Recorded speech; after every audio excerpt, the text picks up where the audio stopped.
Here we go. It's Edge Radio Australia. Time for Freedom Fridays. And have we got a bit to talk about today in our condensed version of the show? Now, someone who's never condensed, someone who's never held back, it is that man in the US of A. It's Dan Worthington. How are you, mate? Hey, folks. How you doing? Good. Great. Nice to see you Mate, guys. Very good to see you. I'm looking forward to hearing what you've got to say because I reckon you might have an opinion on this, one or three.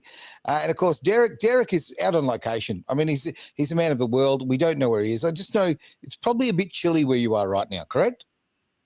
It is. I'm in Outback. I'm on a sheep farm in Australia, somewhere in the Outback. So there you go. How cool is that? Look, how Australian. We've got this covered, that's for sure. I'm going to jump straight into it because let's face it, we're all talking about it. There's a lot of snickering going on and a lot of disappointment, or a heap of disappointment, when it comes to what's going on with the Epstein files, the famous Epstein files. That amazing list that appears, disappears, it exists, it doesn't exist. I'm going to jump to you there, Dan. What is going on? Well, we all have the list. We've seen it, right? It's got all those folks on there. The question is, in what capacity were they there? And, what kind of crimes did they commit? We know that Prince Andrew was a slime dog, has been punished by the Queen and everybody else, but he's not the only pervert that, was enjoying the Epstein Island. I think the real problem is that we see deep state actors involved in this. The CIA, Mossad, perhaps other intelligence agencies around the world. Because one of the famous things that these agencies like to do is they like to blackmail, people who are very wealthy or influential.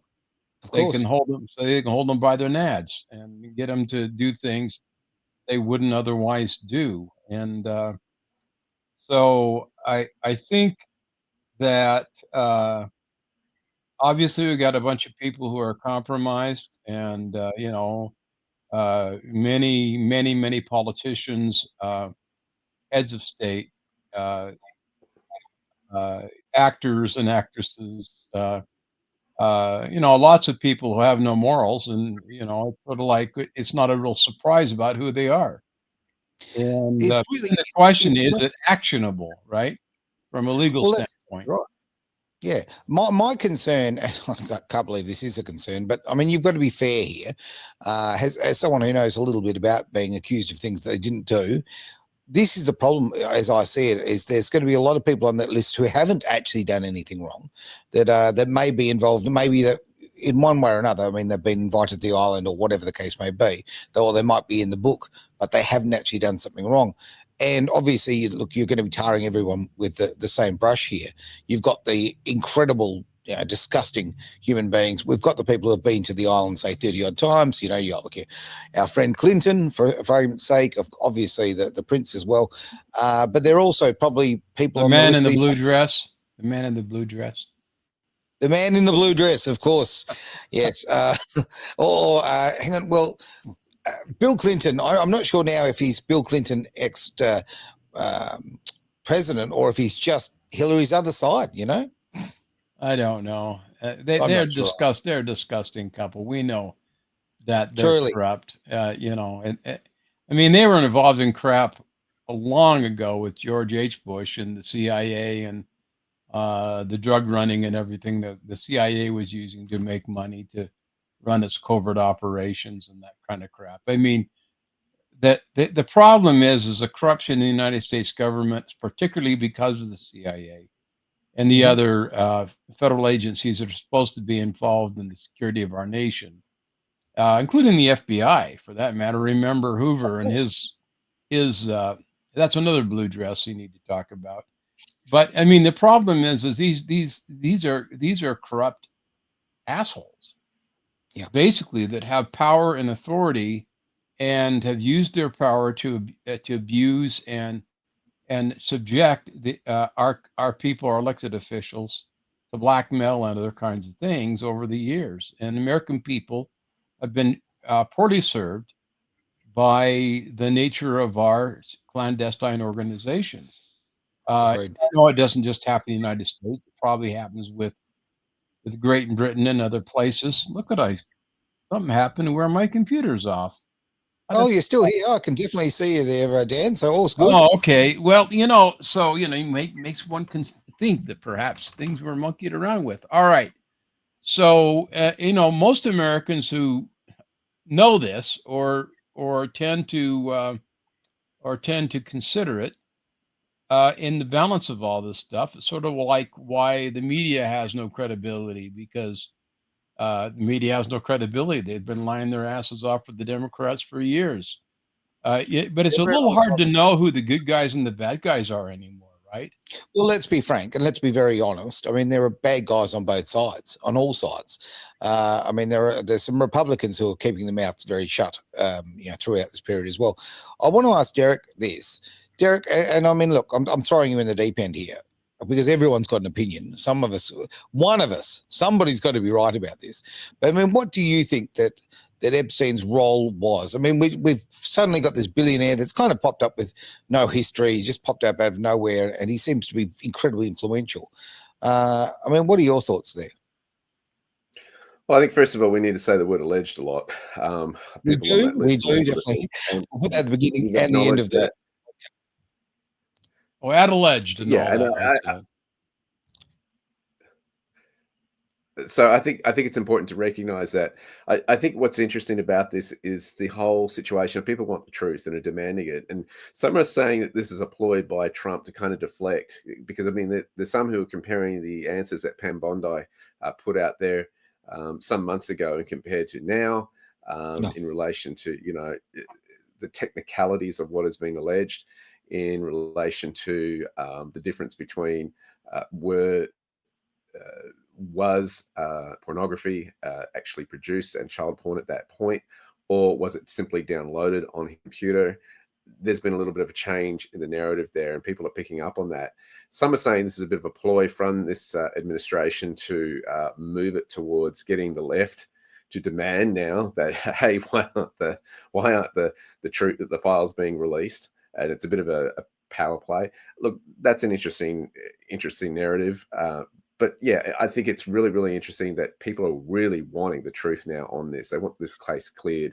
They want to know what's been going on and who's involved. Look, I agree, but I think that Pam Bondi's credibility has absolutely been smashed, and that's a problem. I mean, if you're Attorney General, I believe she's the Attorney General or whatever the equivalent is in the US, to have her backtracking, saying the file was on her desk and all of that kind of thing. I mean, there were very strong words, and sometimes I think that this is a failing of the Trump administration, is they shoot their mouth off before they've played the politics, which is what we love about them, but also in this particular case, kind of drop them in it. What are your thoughts there? Well, I think the further you this is not nice and clean. Whatever is in those files is not pretty, right? And there are people who've certainly had their lives affected by this. And we've seen this even in Western Australia. It's been touched by this story. So I think, yes. I think once you start digging and lifting the rocks and you discover what's crawling underneath, it can get pretty messy. There are people who have to be protected in this situation in big time. And so I think it's one of those ones that you not know what you're going to get into and start digging through those files and details of it, and what do you want to make public and what don't you want to make public. Just because something has occurred, it's the whole situation. You can't unsee stuff once you've seen it. I mean, I would not be wanting to go through those files personally, no matter who's involved. However, having said that, I think there's a summation or maybe a sanitized version that the public want. They're going, who's involved, what happened, why did it happen, etc., and how long has it been covered up? And I think that's really the heart of what's going on. Dan, what kind of sanitized version would you like? Well, remember the guy that ran the investigation into Trump back when the former FBI director? Yes, I do. Okay, Mueller. Well, actually, he's the guy that covered up the first Epstein deal back when he was FBI director, right? So this is not, this was Epstein Part 2. Now, they evidently had enough to put him in jail. They had enough to, the interesting thing is they're missing the one minute of film just happens to be the time he does himself, according to them. It's just unbelievable. And the circumstances are that just it's just sort of impossible for him to have done himself the way they said he did himself. And nobody believes in his family or who are close associates that he killed himself. It's more likely, since the Clintons were involved, that they allegedly helped participate in the Arkansas. But I mean, I don't know. I mean, I wasn't there. I don't know. The circumstances are incredibly dubious. Again, but it's what you can prove, right? And so I think from Pam Bondi's perspective, I imagine they've been contacted by lawyers for every one of those people that are on the list. The list's been published. No, the Tom Hanks of the world and the Clooney's of the world and everybody that's on that list, because the list is out there. I've probably had counsel contacting them, threatening them to sue them if they were to make any allegations against them. And that would be very distracting with respect to what Trump's actually trying to do. Plus, CIA really doesn't want anyone to know what their role in this was, nor does Mossad. And the U.S.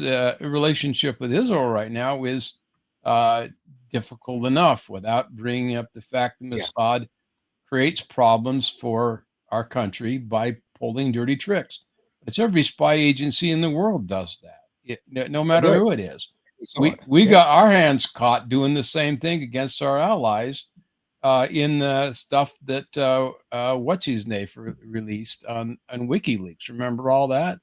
The comments that were made of, I mean, my gosh, nobody clean. I mean, the world is a complex place and people are not playing nice. And, I wish that we had men of integrity, women of integrity, that we could play nice and that everybody kept their word and they're faithful in God and all the other nice things.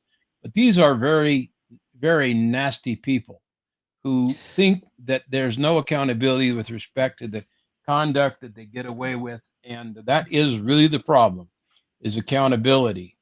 Dan, I make no apologies for, I mean, I'm certainly no journalist by any stretch of imaginations. I'm an entertainer. I'm here to actually talk. When we talk about these things, I'm talking about my opinions, right? And I don't for 1 second hide behind the fact that I'm very pro-Trump. I'm absolutely on Team Trump. He doesn't, there are a lot of things he does that I disagree with, but fundamentally I look at the big picture here. But I can't help but be very concerned about the fact that something that's such a big part of what got him elected. Okay, what is it? I mean, let's face it. Releasing particular files was a big part of the mandate, if you like. And this backtracking and his behaviour, the way that he's sort of minimising it. Look, this is hurting Team Trump. This is hurting the brand. And quite frankly, if you're going to really save America and save the Western world, in my opinion, we need 3 terms of Republicans here. So, we need whoever takes the mantle in 3.5 years to actually take that for the next 8.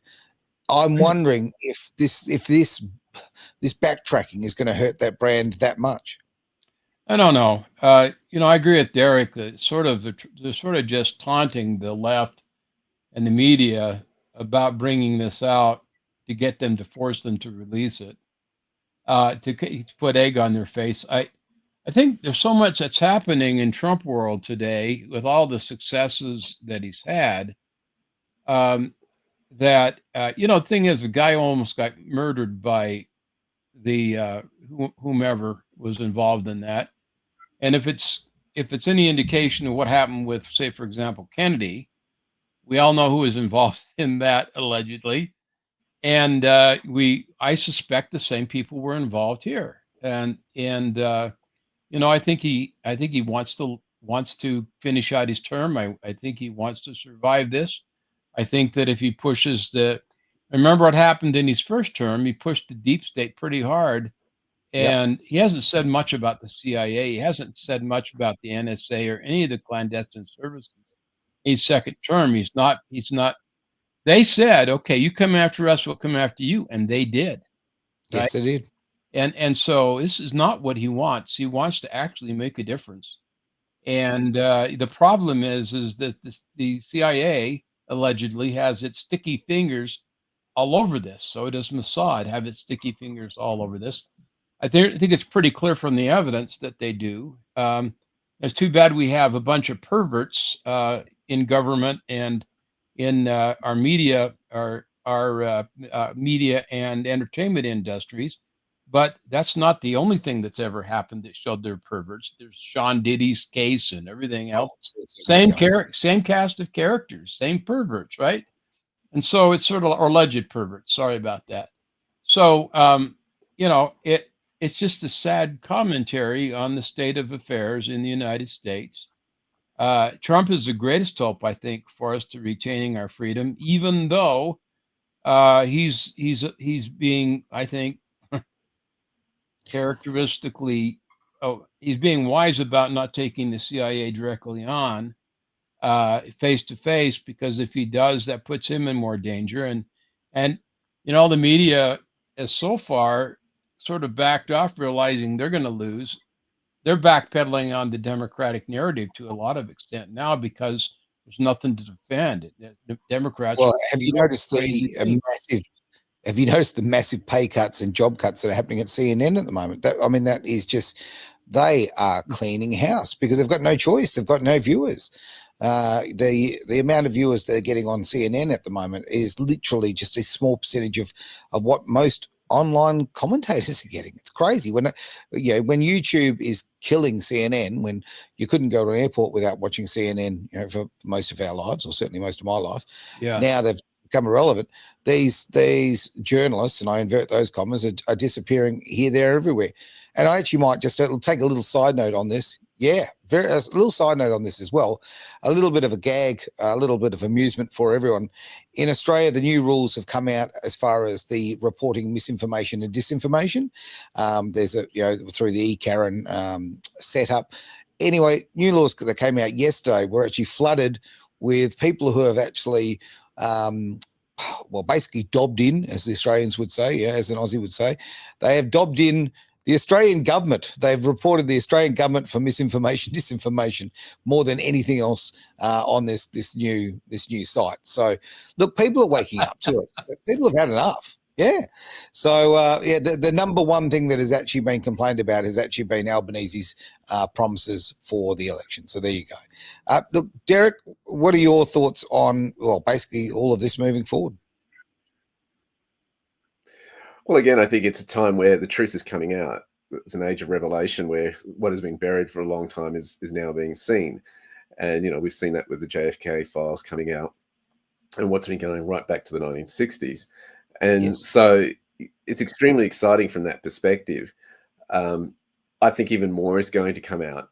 I think you've got to keep in mind three things why information goes classified. It's either to, protect the interest of the of the nation itself in terms of its defense against its enemies, or it's there to protect individuals within the nation that could be victims per se if this information was come out, or Sure. three, it's classified to also protect them from their enemies, right? So if this information is classified, why is that? You have to ask the question. But I think it's like dangling the carrot in front of the public right now in terms of, we don't want to talk about it. Well, we want to talk about it more. It's like the sign that says, do not touch paint. Well, you really want to go up there and just, is that really legit? And I think that's what we're finding right now in terms of the whole, the file case is like, you don't need to know about that. Well, why not? No, well, we really want to know These about are it not now. the droids you're looking for. Exactly. How about Be the one. interview? What are your thoughts, both of you, actually, on this? On the interview with Dan Bongiorno and I'm having a mental blank here. Kash Patel. Did you see the interview when they basically were talking about the Epstein files? Did you guys catch that one? Yeah. I haven't seen that file. No, I haven't seen Oh, that. look, it's just two men who, the rumor at the moment, Dan Bongiorno didn't go to work. He took a day off yesterday, which is, rather interesting. Friday, my apologies. Last week, I'm really out of swing here. So, look, I'll be very curious by the time he sits the air what his movement will be. There's talk about him actually resigning because he felt he was forced to make that particular appearance on TV. Whether he was forced or not, geez, for somebody of integrity, which their entire career is built on integrity, himself and Kash Patel, It must have been very, very hard to stand up there and actually say things that you could very, very clearly see that their heart and soul wasn't behind. Yeah, they're putting they're crossing their fingers behind their backs. Yeah, pretty much. But again, back to what I was saying before, though, with Pam Bondi, like, okay, how does her position, how does it maintain any credibility here? I'm curious. Well, again, it's the lesser of the two weevils, Mm. and I think there was a political decision that was made, also a measured decision by the Justice Department, based on what kind of incriminating evidence they did have. So, Okay. so I think Pam Bondi should have said, "Yes, we have names, we have documents, we have other things, but we can't prove any legal malfeasance on the part of any other actors other than the people that are sitting in prison today." And because this sheds light on what she said, basically sheds shade on Cassell's imprisonment. And why did they incarcerate Epstein to begin with, if there wasn't any incriminating? I mean, it doesn't crimes were committed, we know that. Now, and who committed the crimes? No, and I don't imagine many of those girls are still available and able to talk. Imagine they've been paid off, or they're dead. I don't know that, but where there were perpetrators, there were victims. Yes, and so we know that, and there were hundreds of them, allegedly. But where are they? Who's talking? Prince Andrew was the only person really that was taken civilly to court, and he lost big time. With both the crown and his bad boy behavior, he had to pay for it, but he wasn't incarcerated for it, right? No. So there's nobody that's gone to jail for rape or underage. None of that's happened. And while we know, basically what Epstein was running was a prostitution ring, with not only, I mean, prostitution's a crime too, but Sure. even if they were of the ages, that we know many of them weren't, according to what the evidence that was given. So there are all kinds of alleged crimes out there, with nobody coming forward as a victim, and a list of potential perpetrators without a crime to link them to. So what are they going to do, right? If you've got two people who are prosecuted, found guilty, and sent to prison for these crimes, but we still don't know what these crimes were. And when we look at also how the media is treating this, when you look at the P. Diddy side of things, honestly, I mean, I can turn on any news agency anywhere, on any channel or anywhere through YouTube or many other links, and look for this. And it's quite a struggle to find anyone who's actually talking about that side of things. No. They'll be talking about things that are frivolous and not important, but talking about something as big as that, and they are big as that. I mean, when you talk about the P. Diddy thing, we're not talking about just entertainers. I mean, we're talking about and it's important to think of entertainers in the role that they actually do hold, because they are there to set the culture. That is what it's all about. And when you set the culture, when the people rather who are setting the culture are fundamentally evil, are fundamentally just very, very dishonest and doing the wrong thing, like that it's not entertainment news. It is actually genuine news, because they're changing the way people live their lives. And when you see things like that you don't see the images on TV, you're not seeing it being televised. But, you could watch, the Trump, watch Trump on when he was being, going through what it was, how many 30 odd cases of this and that. You could watch all of that, but why can't you watch this one? It just shows the incredible divide and the control of the left-wing media. Yeah, exactly. Well, it's interesting, isn't it, that Hollywood is dying, right? And I called this out some time ago, that someone in my circle wanted to invest in Hollywood, and I said, don't. This is about 2 years ago. I said, don't. I said, the industry's dead. And you look at what's happened, right? I mean, Hollywood has lost, just from an industry's perspective, an economic perspective, 20,000 jobs have been lost in post-production work in that industry. 20,000. Okay.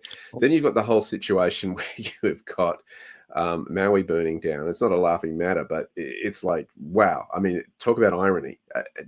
Along with the Diddy case that's going on, right? You've got the Diddy case, you've got that, you've got cutbacks in the industry.